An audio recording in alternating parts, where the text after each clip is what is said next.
two of the security event. For those of you who don't know me, my name is Philip Ingram.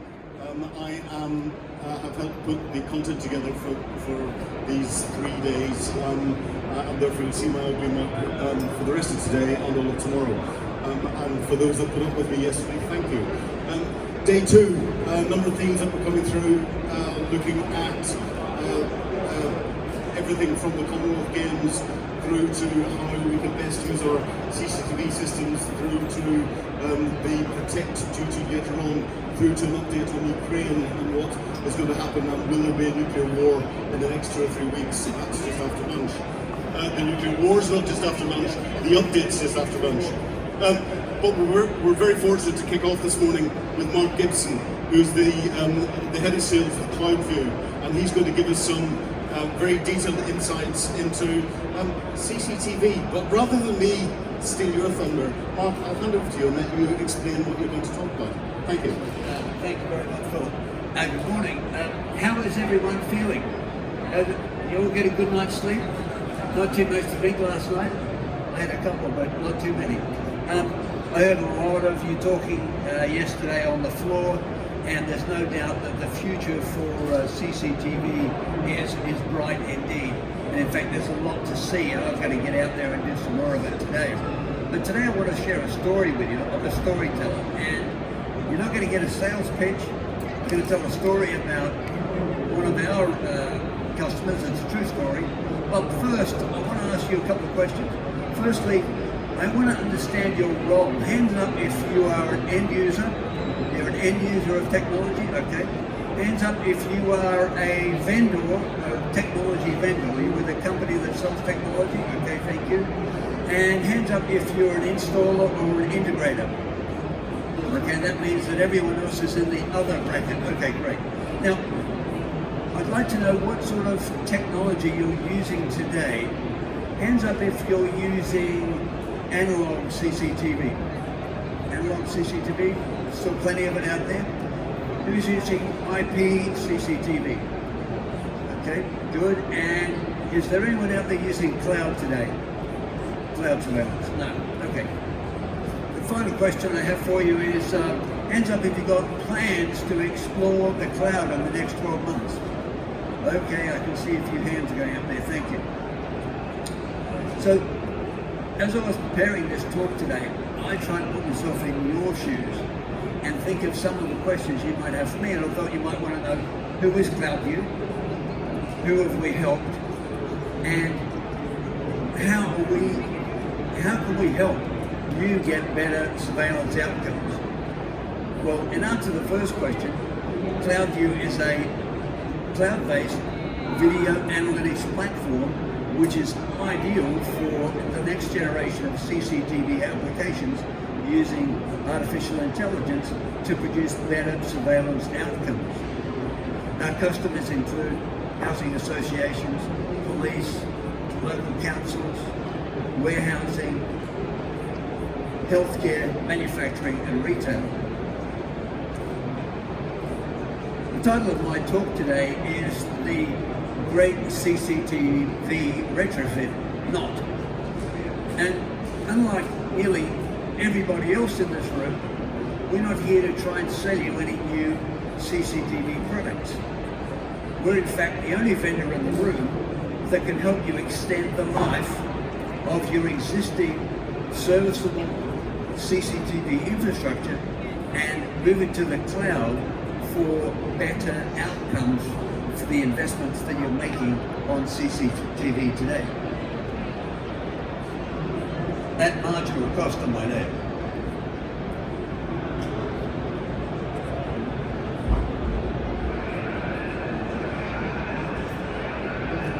So, what we're hearing in the marketplace today is that surveillance is moving to the edge.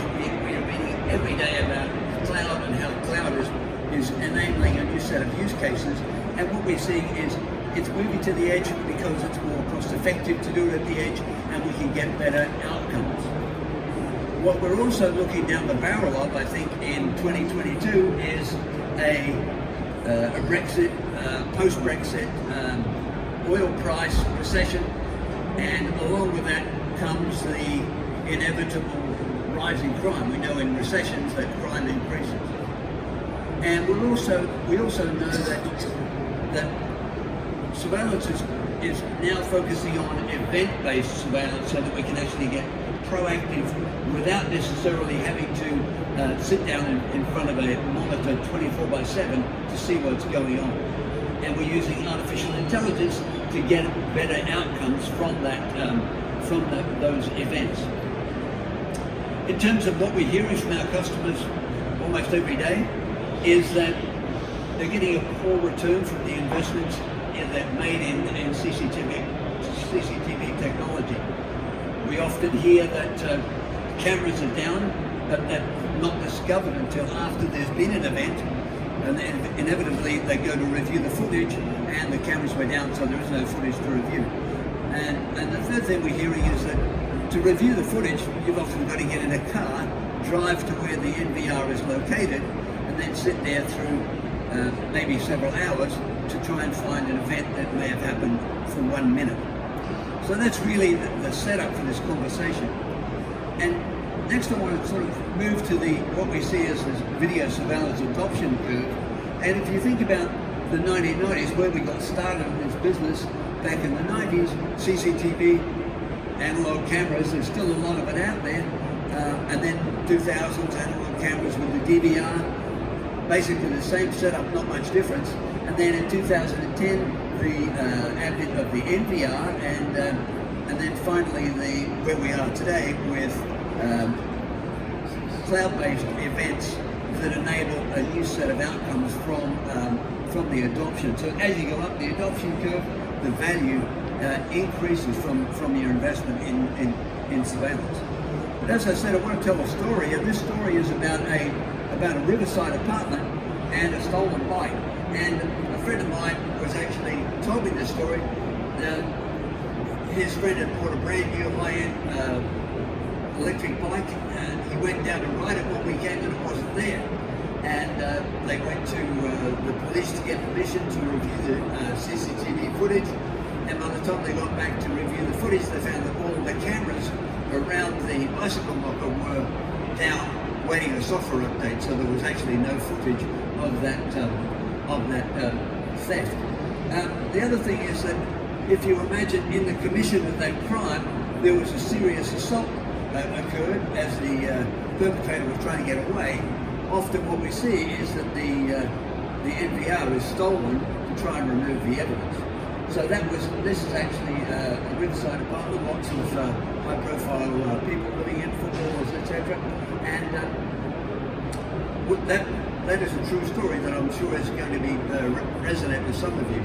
So we're actually working with a Thameside property manager, a development manager, and this is, as I said, a true story.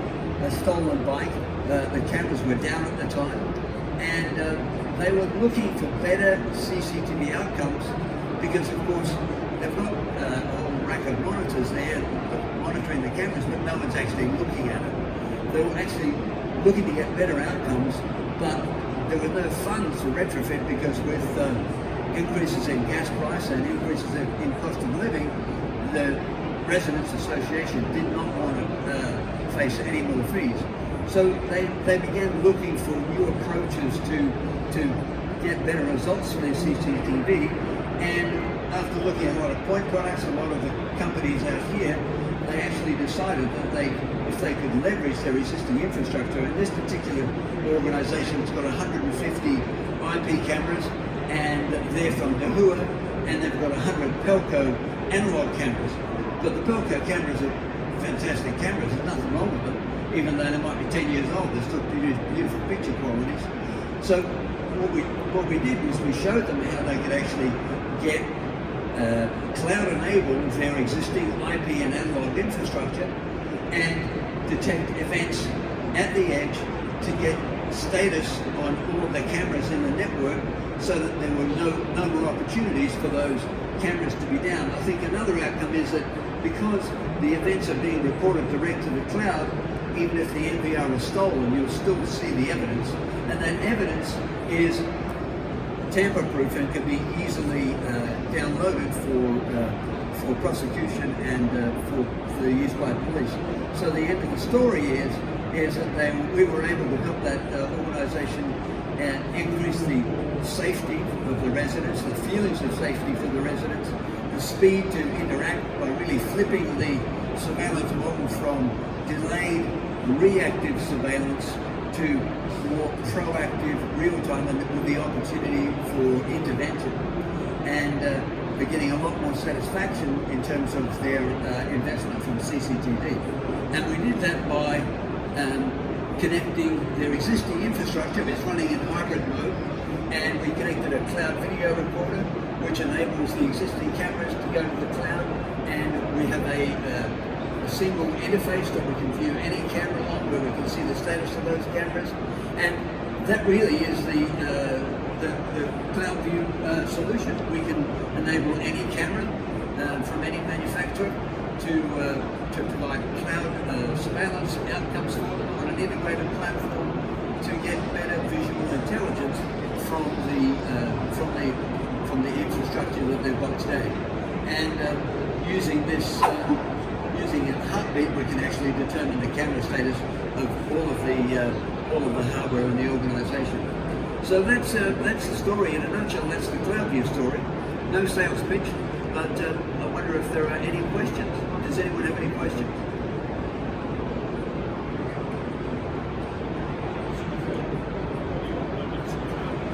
I didn't hear your question. Sorry, so you're running with an on-prem video recorder or NVR, so what are you pumping into the cloud? What are you determining it's going into cloud-based storage? So, I'm not quite still didn't hear your question. Okay, so you're recording on-prem, but you're also pushing to the cloud? Correct. So what are you pushing to the cloud? What determining, obviously, with the limitation with comms, what are you actually determining using cloud-based storage?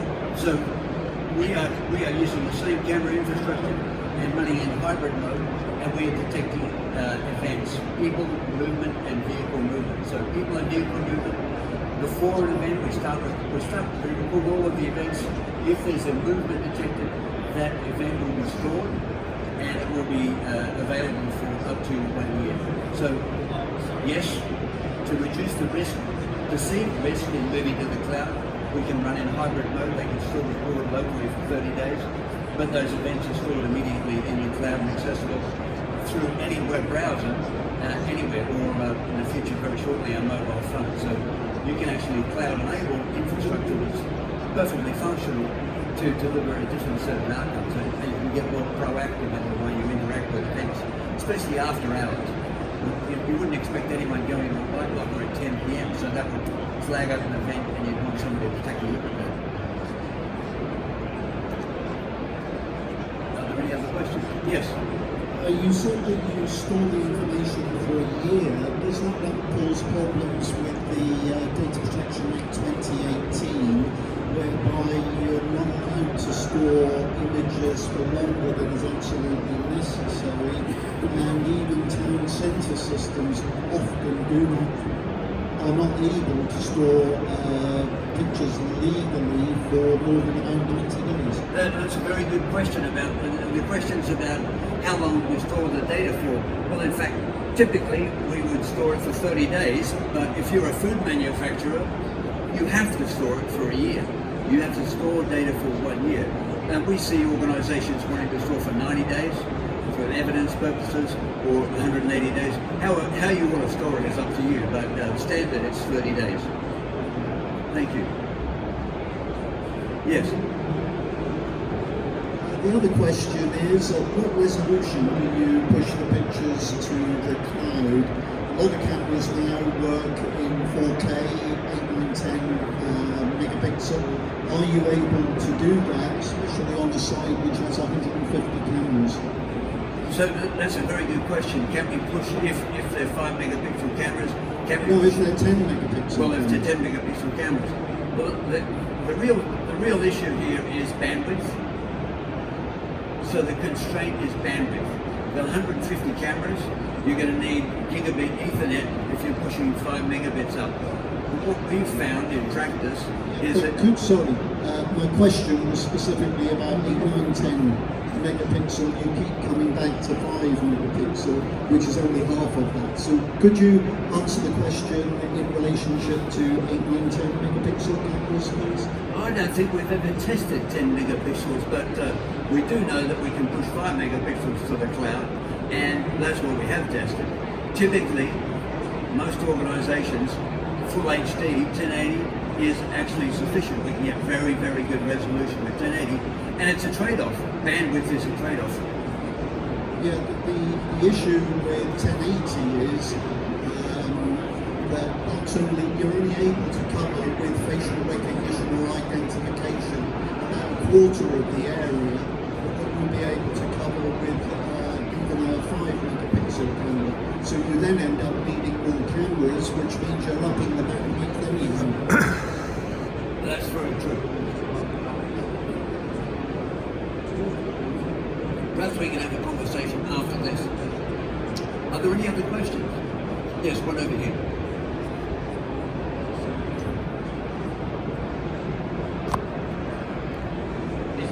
You talked about using intelligence as proactive versus previous systems. Is that intelligence based on the on-site premise recording box, or is that coming from the cloud? So you can have, there's two models, right? You can either have people sitting in front of a monitor, and hopefully they'll see it, but in the case of a high-rise residence, no one's looking at the camera, no one's looking at the monitors. So we actually want to detect the events. And you're obviously going to set it up so that if somebody's in the kitchen after hours, or if somebody's going to the pipe plugger after 9 o'clock, that would be something that you want to be alert on. So you can configure where you see need for alerting. So yeah, the intelligence coming from the cloud, absolutely.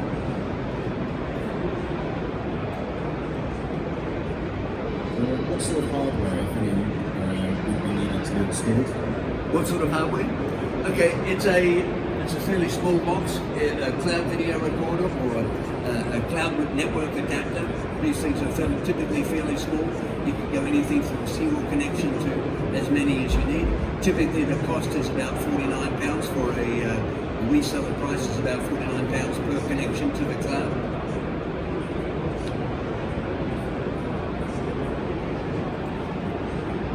You said the reseller price for the equipment. Is there any ongoing charges per camera on top of that? Yeah, good question.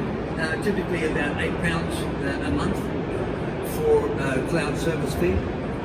If you're storing it for a year, it might be £10 a month, depending. It varies on how long you want to store it for, obviously.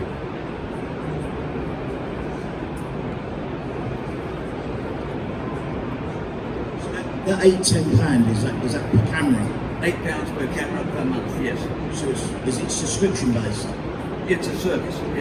We run surveillance as a service, yes. So typically, if you had 16 cameras in an organisation, you might say, okay, we've got 16. We've already got the existing infrastructure. Let's pick the 5 most important cameras because we know that some of them are more important than others, and we'll cloud enable those. So that's how people are getting into cloud surveillance. It's not, people aren't jumping in at the deep end and saying, right, we're going to cloud enable the whole thing. Let's get started with these 5 cameras, the one in the foyer, the one in front of the bike locker, the one at the garage, etc. So, yeah.